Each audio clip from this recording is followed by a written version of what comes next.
जय माँ इंद्राक्षी, जय अम्बे। इंद्राक्षी धाम में दर्शकों, आप सभी का हम हार्दिक स्वागत करते हैं। आज के दिन जिन जातकों का जन्मदिवस है, मैरिज एनिवर्सरी है, उन सभी को हमारी तरफ से बहुत बहुत शुभकामनाएं। सदाशिव शंभु आप सबसे प्रसन्न रहें, आपकी मनोकामनाएं पूर्ण करें।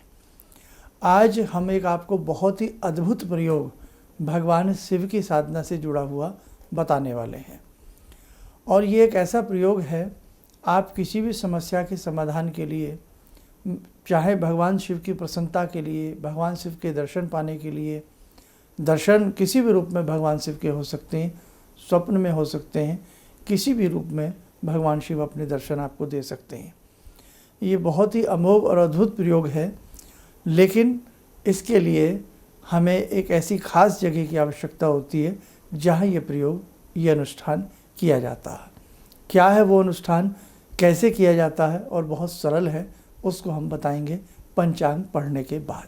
पहले आज का पंचांग 19 जुलाई सन 2022, दिन मंगलवार, श्रावण मास, कृष्ण पक्ष, संवत 2079, तिथि षष्ठी और सप्तमी, नक्षत्र उत्तरा भाद्रपद, राहु काल 3 से 4:30, दिशा शूल उत्तर दिशा।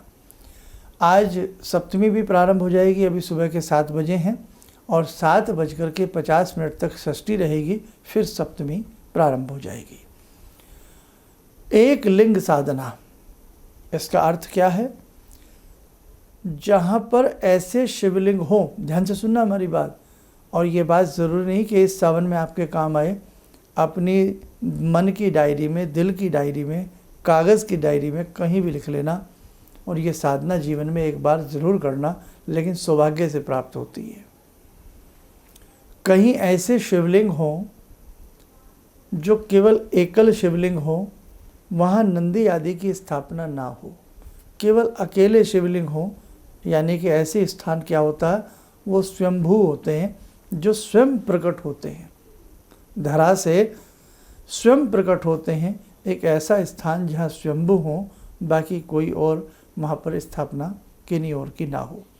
और दूसरी कंडीशन, उस शंभू की परिधि में चहुं ओर 5 कोस तक, 5 मील तक कोई दूसरा शिवलिंग ना हो। हाँ, ये बहुत ही अद्भुत साधना है, आप इसे ध्यान से मेरे सभी साधक सुने। एक लिंग शिवलिंग की साधना ये कहलाती है। स्वयंभू हो, नंदी आदि स्थापित ना हो, और उस मंदिर की परिधि के 5 कोस तक चहुं दिशाओं में, चारों दिशाओं में कोई अन्य शिवलिंग या शिव मंदिर न हो। जहाँ ऐसा स्थान आपको मिल जाए, ऐसे स्थान कई दुर्गम हैं, पहाड़ों में है, दुर्गम पहाड़ों में है, और भी कई कई यदा कदा स्थानों में है। तो ऐसा स्थान दुर्गम यदि आपके आसपास हो, उस मंदिर में जो किसी भी समय जाए, सुबह जाए, संध्या को जाए, रात्रि में जाए, नमः शिवाय की 21 माला करे, अकोन के मदार के 21 पुष्प चढ़ाए, और धूप दीप दे 1 लोटा जल चढ़ाए। आप ऐसा 40 दिन कर लीजिए, आपको चमत्कारिक अनुभव होने लगेंगे। अगर आप ये समझकर भी करें कि बाबा आप किसी रूप में अपने दर्शन दें, तो आपको किसी न किसी रूप में, स्वप्न में ही सही, भगवान के दर्शन होते हैं। ये कई ऐसे बड़े प्रयोग हैं जो अनुभूत हैं। ऐसा प्रयोग करने का एक बार हमें भी अपने जीवन में अवसर मिला, बहुत पुरानी बात है, और हमने देखा है उस चमत्कार को। हमें भी एक वृद्ध सन्यासी ने ये प्रयोग बताया था। तो यही प्रयोग जो वृद्ध सन्यासी ने हमें बताया, आज हमने श्रावण मास के उपलक्ष्य में आप सभी भक्तों को ये प्रदान किया है। ज़रूरी नहीं आपके आसपास भी कहीं ऐसे स्वयंभू हों, और हों तो ज़रूरी नहीं कि उसके चारों तरफ आसपास कहीं शिवलिंग ना हो। कहीं ने 5 कोस की दूरी तो बहुत होती है, इसलिए आप इसे दूसरी भाषा में ऐसे समझ लीजिएगा, 5 माइल्स यानी कि किलोमीटर से थोड़ा ज़्यादा होता है, तो उसके आसपास 5 किलोमीटर से ज़्यादा का जगह होती है। आप अगर 5 किलोमीटर भी आज की इस कलिकाल में मान के चलें, तो 5 किलोमीटर, 6 किलोमीटर तक न राइट में, न पूर्व में, न दक्षिण में, न पश्चिम में कोई शिवलिंग दूसरा नहीं होना चाहिए। अगर ऐसा स्थान भाग्य से आपको प्राप्त होता है। और वहाँ आप 40 दिन की कभी भी, ये तो सावन चल रहा है, सावन में यदि आपको ऐसा मौका मिल जाए, आज हमने जैसे ये बात बताई है, आप कल से शुरू कर दीजिए, आप परसों से शुरू कर दीजिए। भले ही सावन के जितने दिन है उतने दिन आपको मिल जाएंगे 21 बेलपत्र, 21 अकोन के पुष्प और 21 नमः शिवाय की माला, 11 या 21 ही करो तो अद्भुत बात है। धूप दीप और 21 ही जल के अगर लोटे चढ़ा दो आप, वैसे तो एक लोटा ही भगवान को प्रसन्न करता है, लेकिन 21 बार छोटे छोटे लोटे जल के भर के चढ़ा दीजिए। जाइए भगवान को नमन करिए, धूप दीप अर्पण करिए, 21 जल के लोटे चढ़ाइए, फिर 21 बेलपत्र चढ़ाइए, 21 आँख के पुष्प चढ़ाइए, संभव हो तो कुछ मीठा ले जाइए, थोड़ा मीठा चढ़ा दीजिएगा। वहीं कोने में कहीं भी बैठ करके 21 बार यानी कि 21 माला नमः शिवाय के करके देखें। जीवन में ना आपको अच्छा लगे, ना आपकी मानसिक कोई भी मानसिक हो, आर्थिक हो, भौतिक हो, आध्यात्मिक हो, शंभु आपकी कामना को पूर्ण करेंगे। हमारे शास्त्रों में ऐसे ऐसे गुप्त प्रयोग हैं और ऐसी ऐसी बातें हैं कि हम देखो, आप महाभारत में आपने देखा होगा, संजय अपने घर में दूरदृष्टि से ही युधिष्ठिर को, धृतराष्ट्र को है ना, आपने देखा किस प्रकार से युधिष्ठिर क्या कर रहे हैं, दुर्योधन क्या कर रहे हैं, क्या हो रहा है उस युद्ध के मैदान में, सारी की सारी चीज़ें बातें वो धृतराष्ट्र को बता रहे हैं। कहने का भाव कि आज भी दूरदर्शन की सिद्धियाँ, दूर श्रवण की सिद्धियाँ, मेघ स्तंभन की सिद्धियाँ, नानों प्रकार की सिद्धियाँ भारतवर्ष की धरा में और विद्वानों के पास हैं। लेकिन अब आप कई बार क्या सोचते हैं, आप बहुत अच्छे से कोई पूजा मन में आती है कि हम बहुत अच्छे से करें, लेकिन जब उस पूजा में विघ्न आ जाते हैं तो वो अनुष्ठान खंडित हो जाता है। कई बार आप सोचते हैं हम किसी विद्वान को बुला करके बहुत अच्छे से अनुष्ठान कराएं, लेकिन वो अनुष्ठान यदि अच्छे से नहीं हो पाता तो हमें उसका परिणाम भी अच्छा नहीं मिलेगा, और फिर हम कह देते हैं न भगवान है, न विधि है, न विधान है। नहीं, सब कुछ है, लेकिन आज बहुत लोग किसी भी चीज़ को थोड़ा विधि विधान से करने से कतराते हैं या उसके वो जानकार नहीं होते। तभी तो हम कहते हैं न विधि न विधान, मनोरंजन प्रधान। हर चीज़ में व्यक्ति को मनोरंजन चाहिए, बस उसका मन लगना चाहिए, तो उसके लिए सब ठीक है। ऐसे ऐसे प्रयोग हैं मेरे दर्शकों। तो आज जो मैंने ये चीज़ आपको बताई है, इसे अपने मन में रखना। कभी ऐसा स्थान ज़िंदगी में आपको प्राप्त हो, तो यहाँ तक भी कह रहा हूँ, आपका मन है कि आप ऐसे स्थान पे 10 दिन रहेंगे और आप 10 दिन के बाद वापस आ जाएंगे, तो आप 10 दिन ही इस प्रयोग को करें।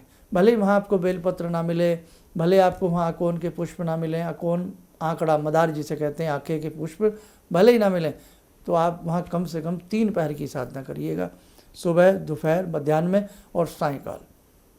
जितनी आपसे 5 माला बन पड़ें, 11-11 माला बन पड़ें, ऐसे स्थान पर सदाशिव शंभु हमेशा वास करते हैं, सूक्ष्म शरीर में।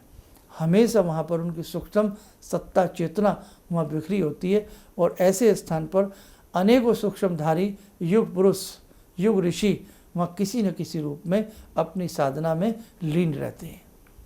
वो हमें दिखेंगे नहीं, लेकिन वो वहाँ लीन रहते हैं।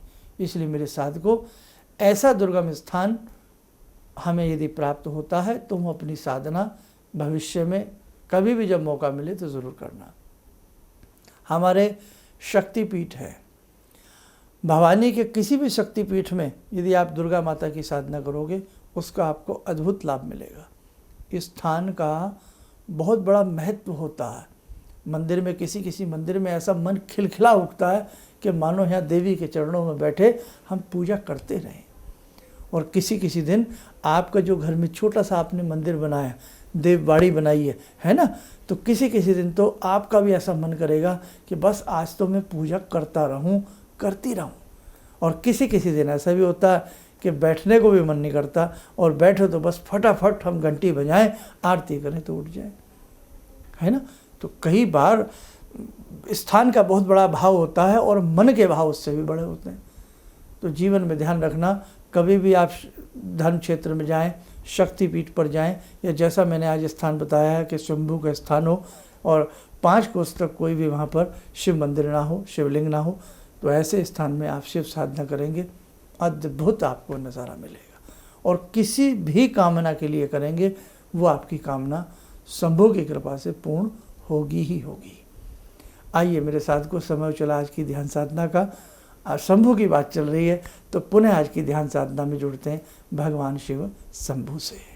ओम आत्मा त्वं गिरिजामति सहचरा प्राणा शरीरं गृहं पूजा ते विषयोपभोग रचना निद्रा समाधिस्थिते संचारा पदयो प्रदक्षिण विदेः श्रोत्राणि सर्वागिरो यद्यात् कर्म करोमि तद्दखिलं शम्भोस्तवाराधनम् चन्द्रोद्भासितशेखरे स्मर हरे गंगाधरे शंकरे सर्पे भूषितकण्ठकर्णविवरे नेत्रोत्तवे स्वानरे दन्ते त्वकृतसुन्दरां वरदरे त्रैलोक्यसारे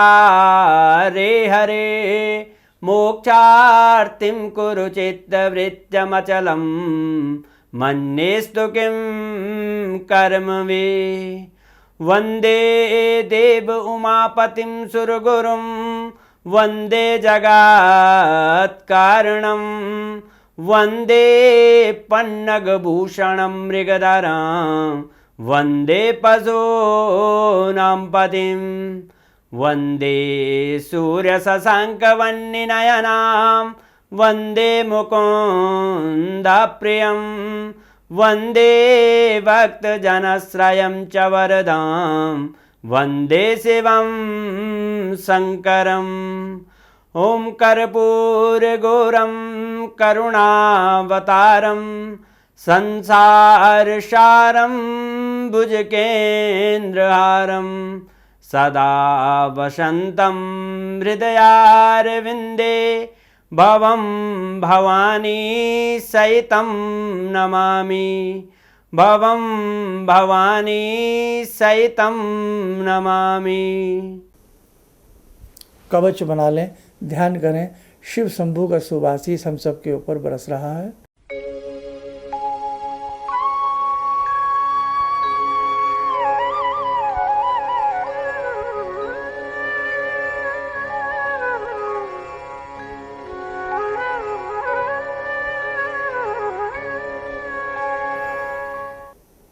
ओम बोलते हुए नेत्र खोलें, सामान्य हो जाए।